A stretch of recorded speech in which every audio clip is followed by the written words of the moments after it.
오늘은 주께 감사, 주를 찬송이라는 제목으로요. 함께 말씀의 은혜를 나눴으면 좋겠습니다.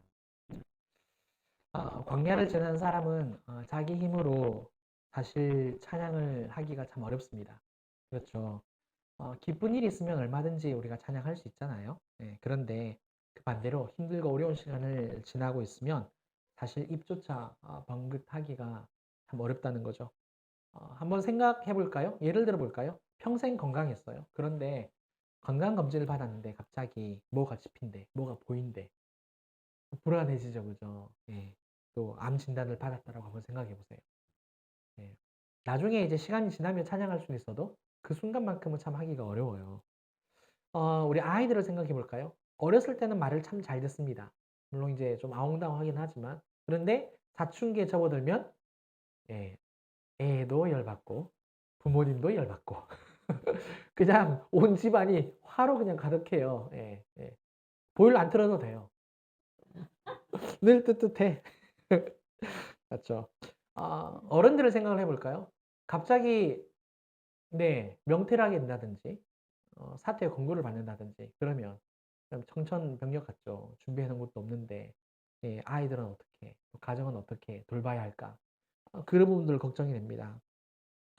사업을 하시는 분들도 승승장구하다가 갑자기 무너지면 참 힘들죠. 예. 늘 평안하는 교회가 성도들끼리 막 싸워서 또 목회자와 성도가 이렇게 부딪혀서 또 이렇게 갈라진다든지 그러면 사실 찬송하기 참 어렵습니다. 참 어려워요. 아, 그냥 그냥 떠밀리듯이 이게 우리가 광야로 들어가게 되어지잖아요. 그런데요, 이런 일이 있을 때 우리가 그러면 어떻게 보통 반응을 하던가요? 앞서 말씀드렸습니다만 멍하게 앉아 있으면서 자기 탓을 할 수도 있고 아니면 자포자기하면서 그죠? 예, 뭐 어찌할 바 몰라서 한숨만 내쉴 수도 있고요. 아무튼 간에 뭐 초췌해지거나 예, 아무튼 그런 모습으로 이렇게 반응을 할 때가 굉장히 많이 있다는 겁니다. 오늘 본문을 보니까요, 나오는 다윗이 지금 그런 환경에 나와 있습니다. 자기가 지금 두 발로 딛고 있는 땅도 동굴이잖아요. 예. 있는 곳도 광야인데 눈에 놓여진 현실도 광야라는 사실이죠. 사람을 죽인 일도 없는데요. 예. 도망을 다니고 있고요. 잘못한 일도 없는데 비방을 당하고 비난을 받고 있는 사람이 바로 다윗입니다. 옆에 누가 한 명이라도 있으면 넋두리라도 할 텐데 물론 400명이 있기는 하지만 600명이 있기는 하지만 그래도 다윗은 넋두리를 하기보다 오히려 어떻게 한다? 하나님을 찬양하고 있다는 사실을 오늘 본문을 통해서 우리가 알 수 있습니다. 5절하고 11절이 같은 말씀인데요. 11절만 한번 볼까요? 하나님이여 주는 하늘 위에 높이 들리시며 주의 영광이 온 세계 위에 높아지기를 원하나이다. 도망하고 있는 사람인데 억울한 누명을 쓰고 있는 다윗인데 과연 이럴 수 있을까? 그런데 말씀은 기록되어 있잖아요. 다윗이 이렇게 했다라고. 생명이 위협을 받는 그런 순간조차도 하나님의 이름만이 높아지고 영광 받으시기를 원하고 있는 거죠. 다윗은 그러면 제정신인가요? 우리는 제정신이 아닐 것 같다라고 생각을 하지만 그는 제정신이겠죠. 그죠? 네. 놀라운 것은 오늘 이 본문을 보면 우리에게도 하나님을 찬양해라. 감사해라. 영광 드려라. 예배해라. 이렇게 이야기를 하고 있습니다. 자, 그렇다면은요. 우리도 이렇게 다윗처럼 어려운 상황이나 현실을 분명히 맞닥뜨리는데 정말 과연 찬양할 수 있을까? 어떻게 할 수 있을까? 그 이유에 대해서 우리가 짧게 한번 두 가지로 살펴보겠습니다. 첫 번째는요. 나를 향한 음, 그 하나님의 계획이 선하신데 그 선한 계획이 반드시 이루어질 것이다. 이것을 믿음으로 찬양을 할 수 있습니다. 1절과 2절 상반절 함께 읽어보겠습니다. 시작. 하나님이여 내게 은혜를 베푸소서. 내게 은혜를 베푸소서. 내 영혼이 주께로 피하되 주의 날개 그늘 아래에서 이 재앙들이 지나기까지 피하리이다. 내가 지존하신 하나님께 부르짖으며 다윗은 보니까요. 두 번씩이나 은혜를 베풀어 달라 이야기를 하고 있죠. 그죠? 예, 은혜라는 단어가 두 번 나와요. 목숨이 위태로운 상황 가운데서도 자신을 도와달라고 하나님 은혜를 베풀어 주십시오라고 간구를 하고 있습니다. 처해 있는 곳이 어디입니까? 동굴이죠. 자신의 몸은 숨길 수 있어도 사실 언제든지 얼마든지 이렇게 드러날 수 있는 장소죠. 몸은 피할 수 있지만 영원한 가장 완벽한 피난 처는 될 수 없다라는 것을 알 수 있습니다. 그런데 다윗은 진짜 피난처가 되시는 하나님께 자신을 구원해달라, 보호해달라라고 간구를 하고 있습니다. 그러면 놀라운 것은 하나님이 이 다윗의 부르짖음을 외면하지 않잖아요. 그렇죠? 왜 안전하게 보호하실까요? 당연한 질문인데 당연하게 드려봅니다. 자, 질문을 바꿔볼까요? 하나님이 여러분들을 왜 보호해 주세요? 왜 지켜주시죠? 자, 말씀에서 한번 답을 찾아보겠습니다. 2절 하반절 보실래요? 2절 하반절 나를 위하여 모든 것을 이루시는 하나님께로다. 예. 자, 이 구절은요. 이렇게 해석이 됩니다. 나를 향한 모든 계획을 성취하신다. 그러니까 하나님은 다윗을 향하여서 계획을 가지고 계신데요. 그 계획이 선하다라는 거예요. 다윗이 이것을 깨달았고요. 이것을 믿었다는 겁니다. 그러니까 하나님의 그 선하신 계획이 자신을 통해서 아직 다 이루어지지 않았기 때문에 죽을 수가 없는 거예요. 하나님 다 이루시기까지는. 그것을 다윗이 깨닫고 하나님 앞에 부르짖고 간구하는데 중요한 것은 이것을 믿고 하나님을 찬양한다는 겁니다. 그러니까 목숨을 더 부지할 수 있어서 더 연명할 수 있어서 하나님을 찬양하는 게 아니고요. 예. 나에게 하나님께서 계획을 가지고 계신데 그 계획이 너무나도 선하다라는 거예요. 내 환경과는 상관없이. 그런데 그 계획도 반드시 이루어질 것이다. 나를 위하여 모든 것을 이루시는 하나님께로다. 이거를 갖다가 깨달았기 때문에 하나님을 찬양할 수밖에 없었던 것입니다. 그러면 궁금한 게 있어요. 다윗이 믿었던, 다윗이 깨달았던 하나님의 선한 계획은 무엇일까요? 사실 본문에 그리고 성경에는 나와 있지는 않습니다. 하지만 우리가 이렇게 한번 생각을 해볼 수 있을 것 같아요. 신명기 8장 15절, 16절 말씀인데요. 한번 보실래요? 이스라엘 백성들을 광야로 보내시는 이유에 대해서 말씀하시는데 너를 인도하여 그 광대하고 위험한 광야 곧 불뱀과 전갈이 있고 물이 없는 간주한 땅을 지나게 하셨으며 또 너를 위하여 단단한 반석에서 물을 내셨으며 내 조상들도 알지 못하던 만나를 광야에서 내게 먹이셨나니 이는 다 너를 낮추시며 너를 시험하사 마침내 내게 복을 주려 하심이었느니라.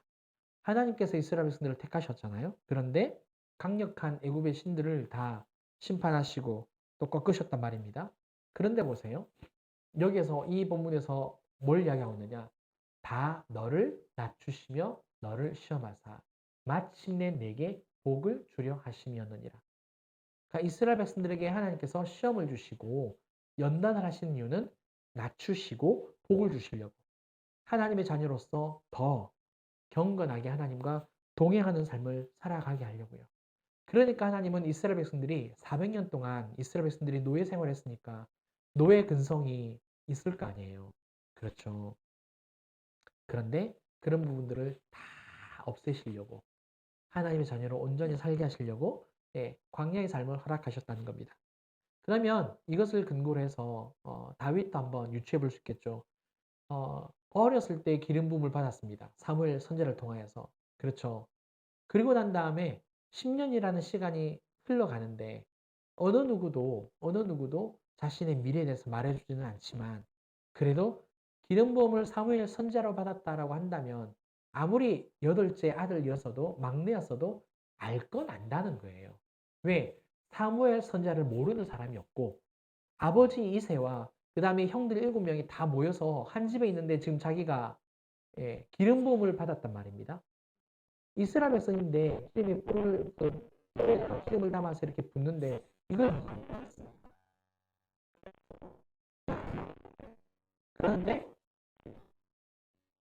가운데서 10년의 시간을 연단의 시간을 가졌다는 것은 하나님께서 정말 나에게 낮추는 그 삶을 더 하나님을 의지하는 그 부분을 주시려고 그러니까 선하신 계획이 있다라는 것을 알게 되었다는 거고 그것이 반드시 끝나는 날이 온다 라고 믿었겠죠. 그래서 그런 삶을 이렇게 살았을 것이고 또 그것이 하나님의 선한 계획이었을 것이다 라고 우리가 유추해낼 수 있습니다. 사랑하는 성도 여러분, 우리의 삶에도 마찬가지입니다. 예, 나도 모르는 이유를 알 수 없는 그런 어려움들이 분명히 찾아옵니다. 그렇죠. 근데 꼭 믿으셨으면 좋겠어요. 이것을 통하여서 하나님이 나에게 선한 계획을 가지고 있다는 것을. 그리고 그 계획이 이루어질 때, 성취될 때 고난도 끝난다라는 사실. 그것을 꼭 기억하시고요.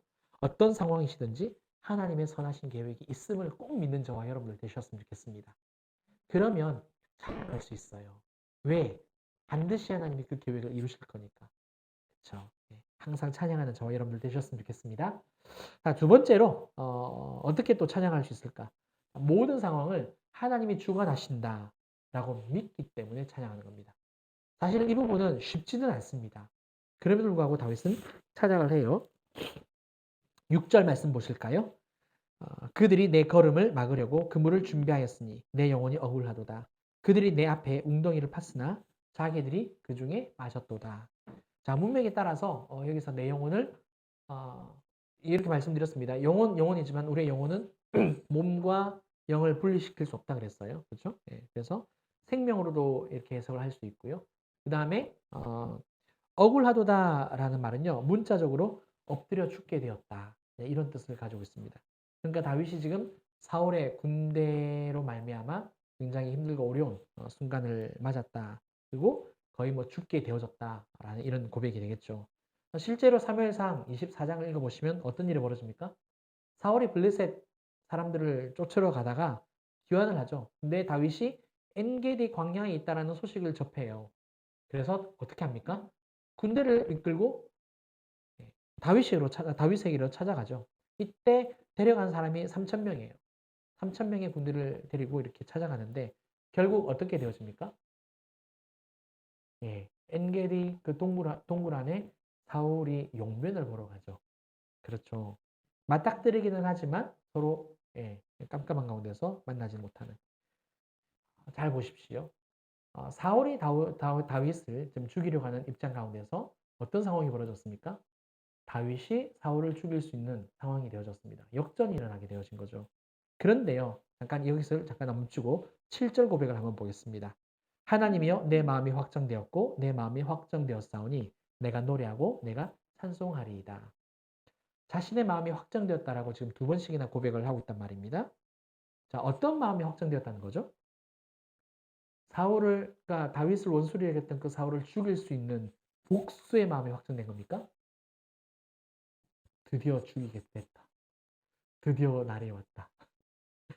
이것으로 이제 나의 험난한 인생은 끝났다. 이렇게 했을까요? 아니죠. 자, 사무엘상 24장 10절 상반절인데요. 이렇게 나와 있습니다. 오늘 여호와께서 굴에서 왕을 내 손에 넘기신 것을 왕이 아셨을 것이니이다. 복수의 마음이 아니라는 거죠. 우리가 잘 알고 있듯이 다윗은 사울을 죽일 생각이 없었어요. 그럼 무슨 말입니까?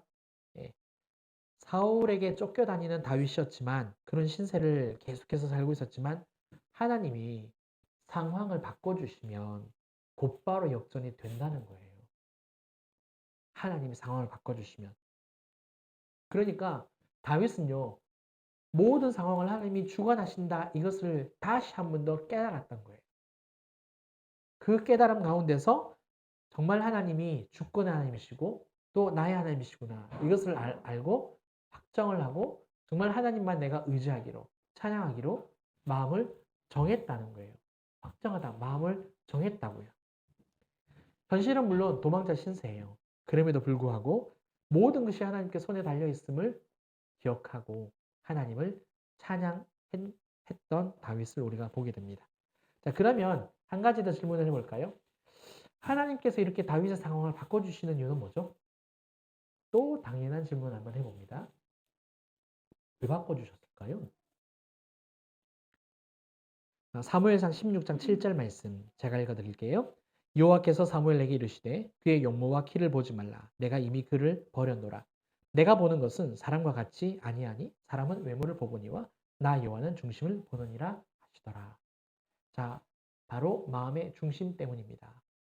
어떤 상황에 있든지 간에 항상 일관되게 하나님만 높아지기를 원하는 그 마음을 가지고 있었던 다윗이에요. 그 마음의 중심이 요동치도 않고요. 흔들리지 않고 변하지도 않아요. 오직 하나님. 자신은 항상 세례 요한의 고백처럼 나는 흥하여야 하겠고 나는 쇠하여야 하겠고 그는 흥하여야 하리라. 그 마음이 항상 다윗에게 있었던 거죠. 사실 상황이 바뀌는 경우는 별로 없어요. 한번 저를 보시고 한번 생각을 해보세요. 늘 기도를 우리가 하잖아요. 늘 간구를 하는데 그런 상황들이 다 바뀌어지던가요? 항상? 바뀌지 않는 경우가 거의 대부분 아니던가요? 그렇죠. 그러면 그런 순간에 하나님이 상황을 바꾸시지 않는데 우리한테 뭘 요구하시는 거죠? 믿음요. 상황은 변하지 않지만 그 상황 가운데 내가 너와 함께 한다라는 그 믿음을 가지길 원하고 그 믿음이 흔들리지 않기를 원한단 말입니다. 그쵸? 다윗도 사실 이제 사울을 보내줍니다.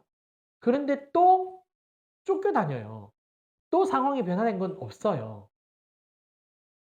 그렇죠. 예. 상황이 바뀌는 경우는 별로 없습니다만, 그래서 더 믿음을 가지기 원하시는데, 특별한 경우에는 바꿔주시기는 하시죠. 그죠? 그쵸. 중요한 것은 뭐냐? 마음의 중심이 어디에 있느냐? 마음의 중심이 어디에 있느냐? 항상 나를 통하여서 하나님이 높아지기를, 하나님이 정말 영광 받으시기를 예, 우리가 원하고 있느냐? 그럴 때 하나님은 역사하신다라는 겁니다. 중요한 것은요, 우리의 영혼입니다.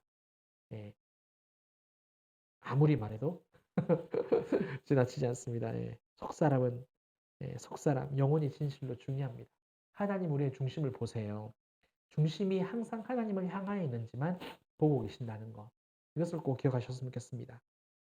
다윗은 그 인생 가운데 밧세바를 가늠하고 우리아를 죽이는 실수를 범했지만 어떡합니까? 다시 돌아오잖아요. 예, 정말 시편 51편 읽어보시면 우리가 다 알고 있는 그런 내용이긴 한데 정직한 영을 내 안에 창조해달라 그러지 않습니까? 예, 오늘도 아까 찬양하면서 우리가 멘트를 제가 그렇게 드렸습니다. 하나님이 빛을 비춰주셔야 내가 다시 살아나고 내가 회복이 되어지고 내가 다시 일어설 수 있는 것이지 내 힘으로 할 수 없단 말입니다. 다윗은 내 안에 정직한 영을 창조해달라고 내 안에 그러한 마음이 그러한 영혼이 없으니까 다시 불어넣어 달라고 기도를 한 거잖아요. 고백을 한 거지 않습니까? 압살롬으로부터 도망가는 신세 가운데서도 어땠습니까? 자신은 왕으로서 모든 것을 다 잃어버리는 것에 대한 두려움이 있었던 게 아니라 하나님으로부터 버림을 받을까 봐 그 두려움이 항상 있었다라는 거죠. 그쵸? 그러니까 삶의 어떤 질적인 회복이 아니라 하나님과의 관계 회복을 가장 원했던 사람이 다윗이었다라는 것을 우리가 알 수 있어요. 그래서 세상 속에 우리가 살아가더라도 그 마음의 중심이 세상에 빼앗기지 않고 항상 하나님께 속하는 저와 여러분들 되셨으면 좋겠습니다. 그러면 정말 하나님께서 어떻게 하셨을까? 다윗을 진짜로 이제 그 연단을 다 마치고 왕으로 세워주셨지 않습니까? 우리에게도 그 은혜를 주신다는 것. 따라서 마음을 빼앗기지 않으시고요. 삶이 형통하든 또 좋지 않든 간에 또 힘들다가 또 점차 좋아지는 그런 상황이 날지라도 항상 우리의 마음은 하나님이셨으면 좋겠고, 아니, 좋겠고가 아니고 하나님이셔야 되고, 또 하나님을 항상 반드시 따라야 할 줄 믿습니다. 그럴 때 우리가 찬양할 수 있다는 것 꼭 기억하셨으면 좋겠습니다. 말씀을 맺겠습니다. 서론에서 말씀드렸듯이요. 광야를 지나가는 사람은 자신의 힘으로 찬양하기 힘들다라는 것. 그래서 주님을 우리가 바라봐야 되고 더 주님을 의지해야 할 수 있도록 묵상해야 되고 그 사랑을 더욱더 귀 기울여야 합니다. 그래서 하나님을 정말 찬양할 수 있는 그 힘을 내가 가지려고 하는 게 아니고 하나님으로부터 받으려고 하십시오. 아셨죠? 받으려면 내 영혼이 마음의 중심이 하나님께로 향해야 됩니다. 그래서 자신을 향한 하나님의 선한 계획이 반드시 이루어지실 것을 믿는 저와 여러분들 되셨으면 좋겠고 두 번째는 모든 상황을 주관하시고 바꿔주시는 그 하나님을 경험할 때에, 믿을 때에 우리가 찬양할 수 있다고 기억하시고 이 믿음으로 나아가는 저와 여러분들 되시기를 주님 이름으로 축원합니다. 우리 함께 찬양하고요. 우리 또 기도하고 예배를 마치겠습니다. 내 영혼은 안전합니다. 우리 찬양 드리겠습니다.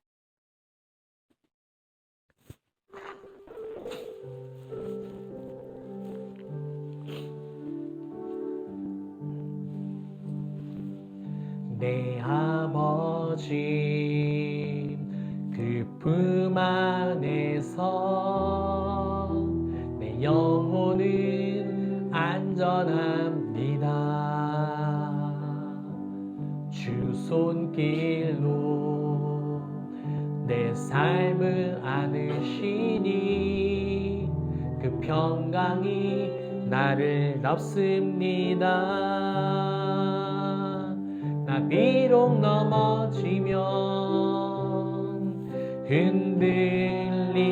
흔들리지만 주 내 안에 거하며 나를 붙드시니 내 생각을 주께로 돌리고 주시는 평강의 옷을 입습니다.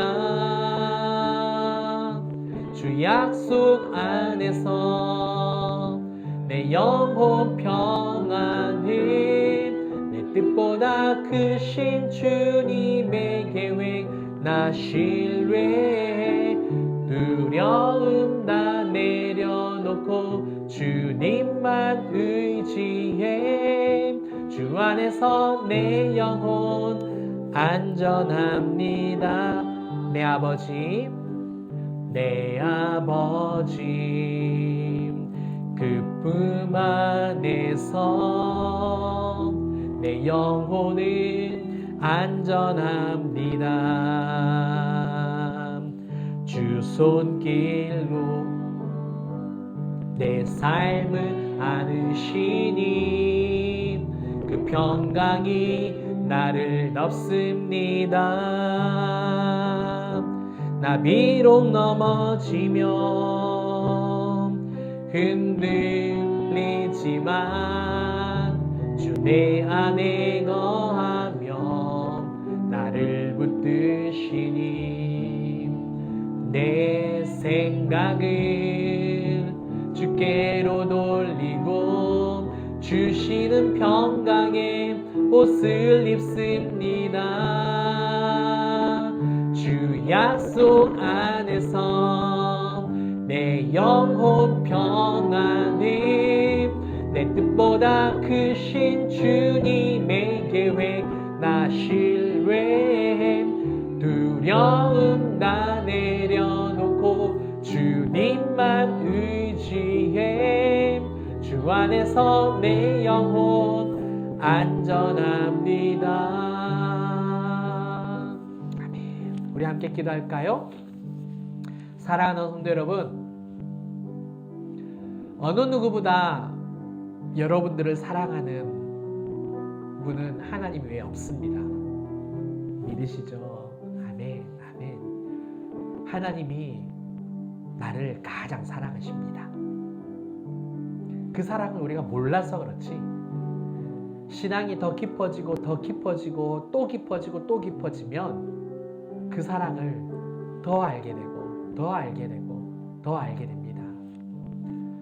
우리의 삶에 부딪히는 현실, 넘어지는 현실, 주어지는 것, 사실 하나님 크게 개의치 않아요. 왜? 영혼이 살아있으면 항상 하나님과 붙어 있으니까, 그 영혼은 안전하니까, 하나님의 그 선하신 계획이 나에게 있다는 것을, 그리고 반드시 이루어질 거다라는 것을 꼭 믿으셨으면 좋겠고요. 또 두 번째는 하나님의 주권을 인정하셨으면 좋겠습니다. 나에게 안 좋을 수 있는데 나 말고 다른 사람에게 그 상황이 더 좋을 수 있다라면 그 하나님의 관점으로 찬양할 수 있지 않겠습니까? 받아들이고 양보할 수 있지 않겠습니까? 그게 성숙한 신앙이지 않겠습니까? 그렇죠. 그래서 이 부분을 놓고 우리가 함께 기도했으면 좋겠습니다. 기도합니다. 사랑하는 하나님 아버지 은혜를 감사합니다. 하나님, 진실로 하나님은 나를 사랑하십니다. 우리가 진짜 몰라서 그렇지.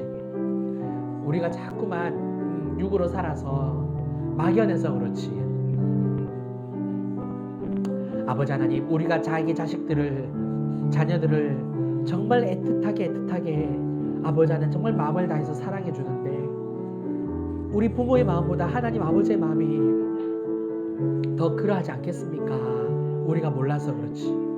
하나님, 우리의 삶에 때로는 어려움이 옵니다. 하나님이 모르시지 않죠. 또 허락하시죠. 그런데 영원히 흔들리지 않고 하나님을 바라보면 하나님 아버지, 그게 아무런 문제가 되지 않는다라는 것을 하나님이 이미 아시고 우리도 그것을 알기를 하나님이 원하신다는 거죠. 주님, 삶의 사박이 오기쌈을 당한다 할지라도 말할 수 없는 고난과 고통이 찾아온다 할지라도 하나님의 선한 계획이 있다는 것을 믿고 그 계획이 온전히 이루어질 것을 믿을 때에 주님, 진실로 찬양할 수 있음을 고백합니다. 우리의 영혼이 안전하게 하나님의 부모 주시는 것을 깨달아서 더욱더 하나님을 찬양케 하여 주시옵소서. 뿐만 아니라 하나님의 주권을 인정하기 원합니다. 하나님, 우리의 삶에 좋은 일도 있을 수 있고 좋지 않은 일도 있을 수 있는데 나에게 좋지 않은 일이 있을 때 남에게, 우리 다른 영혼들에게 좋은 일이 있다라면 저것 때문에 내가 잠시 이런 위치에 서 있는구나. 이것을 받아들일 수 있는 아버지 정말 큰 믿음, 아버지 넓게 넉넉하게 받아줄 수 있는 그런 아버지 하나님 깊은 영혼, 아버지 그런 믿음이 우리 안에 있기를, 그래서 하나님을 찬양할 수 있기를 원합니다.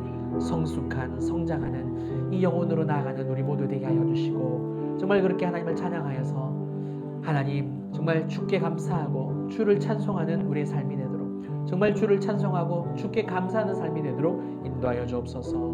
감사합니다. 아멘. 아멘. 아멘. 사랑하는 하나님 아버지, 주님의 품 안에서 나의 영혼은 안전합니다. 주님의 그 두 손길로 내 삶을 안아주시고 그 주님의 말할 수 없는 평강이 나를 덮어주시니 감사를 드립니다. 비록 넘어지고 흔들리지만 주님이 내 안에 거하여 주시고 나를 붙들어 주시니 진실로 감사를 드립니다. 다윗이 확정하였던 것처럼 내 생각을 주께로 돌립니다. 마음을, 의지를, 내 영혼을 주께로 드리며 돌리오니 주님의 평강의 옷으로 우리를 입혀주시고 덮어주시옵소서. 주님의 은혜가 늘 충만하여서 하나님, 나를 향한 하나님의 선하신 계획 반드시 이루어지는 것을 믿고 찬양케 하여 주시고 하나님의 주권을 인정하고 또 찬양할 수 있는 삶이 되어서 하나님을 기쁘시게 드리는 삶으로 더욱더 나아갈 수 있게 인도하여 주시옵소서.